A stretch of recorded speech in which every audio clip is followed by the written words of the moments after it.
Welcome to this week's video tidbit, where we will be discussing Hispanic Heritage Month, which runs from September 15th to October 15th each year.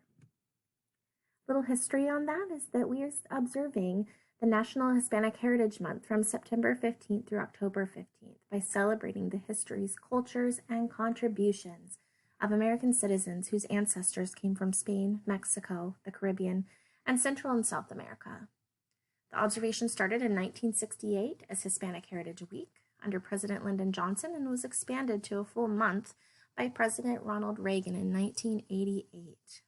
And this was enacted into law on August 17, 1988, on the approval of Public Law 100-402. The day of September 15th is significant because it's the anniversary of independence for Latin American countries, Costa Rica, El Salvador, Guatemala, Honduras, and Nicaragua. In addition, Mexico and Chile celebrate their Independence Days on September 16th and September 18th, respectively. Also, Columbus Day, or Dia de la Raza, which is October 12th, falls within this 30-day period. The Hispanic population of the United States as of July 1st, 2018, was 60.6 million, making people of Hispanic origin the nation's largest ethnic or racial minority. Hispanics constituted 18.5% of the nation's total population. 12 states had a population of 1 million or more. Hispanic residents in 2019 in Arizona, California, Colorado, Florida, Georgia, Illinois, New Jersey, New Mexico, New York, North Carolina, Pennsylvania, and Texas. Did you know that there are several words that we use on a regular basis that we might not have realized come from a Spanish origin? Many words like mosquito or oregano are used in the English language in their original Spanish spelling and pronunciation, but there are some, like the following, that have been altered a bit. So our word savvy comes from saber, which is to know. Tornado comes from tornar, to turn. Tronada, thunderstorm. Bronco, meaning wild or rough. Comrade, which is camarada, Old Spanish for barracks, company, or roommate. And last but not least, Mustang, mustango or mustaño, a stray animal. Activities that you can try with the kiddos in your care is Horchata tin art. You can transform aluminum foil into tin art, or Horchata, a beloved Mexican folk tradition dating back to the 16th century.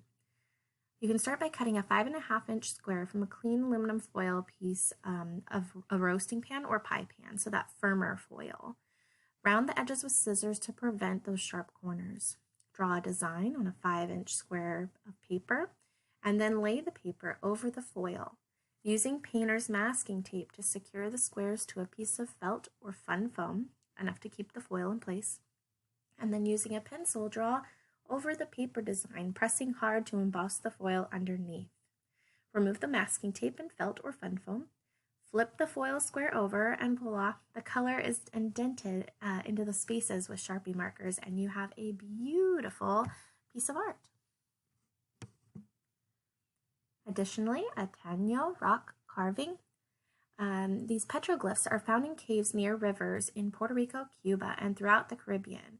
They're some of the oldest rocks in the world. Kids can create their own rock art as they learn about the indigenous culture. So to do this, you can need some clay, like Model Magic, which is, you're going to want to use this piece that's a little bit bigger than a golf ball, and you're going to roll it till it's nice and smooth. You're going to press it into a flat disc, or use a cookie cutter to punch out a circular shape. And then you can etch designs in to the clay using round household objects like paper towel rods and the pointed end of a toothpick. And create your designs and allow it to dry. A fun recipe you could try is horchata. It's a cinnamon rice milk, and it has been a favorite of people of all ages. It's lightly sweet and refreshing. This is a much easier recipe than the traditional method, which requires up to 3 hours to make. This one just takes 20 minutes. So heating water, sugar, and cinnamon in a saucepan over medium heat, simmering until the sugar is dissolved, whisking occasionally for about 5 minutes. And then you want it to cool for an extra 10. Then you're going to pour your rice milk into a large pitcher and stir in your sugar water over the rice milk. And serve it chilled or over ice. A few books here that we have as an example, and we're going to have a printable version of this list as well, available with the tidbit. Thank you for coming and watching our tidbit this